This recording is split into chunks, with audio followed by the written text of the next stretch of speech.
20 manat, yoxsa Yumiko Marketin qutusunu? Hansını seçərsən? Qutunu? Aç bax.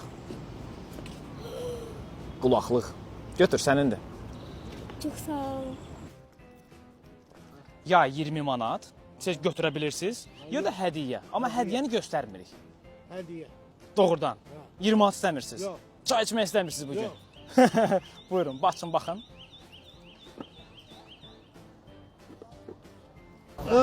Çay. Yox. Bu gadjetdir. Deməli fanarı var, zajqalkası var, atverkası var.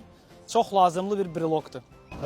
Bunu maşınla dur. Maşına da qoya bilərsiniz. Özünün üzərinizə də gəzdirə bilərsiniz. Sen çok sağ ol. Allah 20 manat, yoxsa Yumiko Marketin qutusunu? Hansını seçərsən? 20 manat yoxsa qutu?